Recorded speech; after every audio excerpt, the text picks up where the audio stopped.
అవినాష్ రెడ్డికి అక్కడ ఏముంది, ఏం జరిగిన తర్వాత వాళ్ళ బావమడిది శివప్రకాష్ రెడ్డి గారు ఫోన్ చేస్తే అక్కడికి పోయిన వ్యక్తి, అక్కడ పోయిన తర్వాత ఆయన గంగిరెడ్డి గారు ఏదో చేస్తుంటే అమాయకంగా నిలబడుకొని చూస్తున్నాడు తప్ప ఇంకో రకమైన కార్యక్రమం కాదు.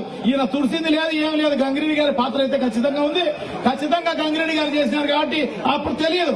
గంగిరెడ్డి గారు వివేకానంద రెడ్డి గారు ఇద్దరు చాలా క్లోజ్ గా ఉంటారు కాబట్టి సో ఆయన పక్కన ఒకటే మంచంలో పండుకునే కార్యక్రమం, ఒకటే కంచంలో తినే కార్యక్రమం చేస్తానన్నమాట. ఎర్రగంగిరెడ్డి అని చెప్పేసి వివేకానంద రెడ్డి కమ్మడి ఉంటాడన్నమాట.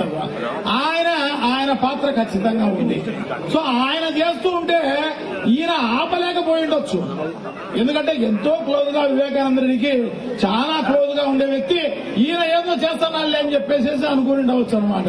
సో అమాయకంగా ఆయన నిలబడుకొని పాపం ఈ విషయం ప్రజలందరికీ తెలియజేసే కార్యక్రమం ఫోన్ లో చేస్తూ ఆ కార్యక్రమం చేస్తున్నాడు తప్ప ఏదో చేస్తుంటే అమాయకంగా నిలబడుకొని చూస్తున్నాడు తప్ప ఇంకో రకమైన కార్యక్రమం కాదు. ఈయన తుడిసింది లేదు, ఏం లేదు. గంగిరెడ్డి గారి పాత్ర అయితే ఖచ్చితంగా ఉంది. ఖచ్చితంగా గంగిరెడ్డి గారు చేసినారు కాబట్టి అప్పుడు తెలియదు. గంగిరెడ్డి గారు వివేకానంద రెడ్డి గారు ఇద్దరు చాలా క్లోజ్ గా ఉంటారు కాబట్టి సో ఆయన పక్కన ఒకటే మంచంలో పండుకునే కార్యక్రమం, ఒకటే కంచంలో తినే కార్యక్రమం చేస్తానన్నమాట.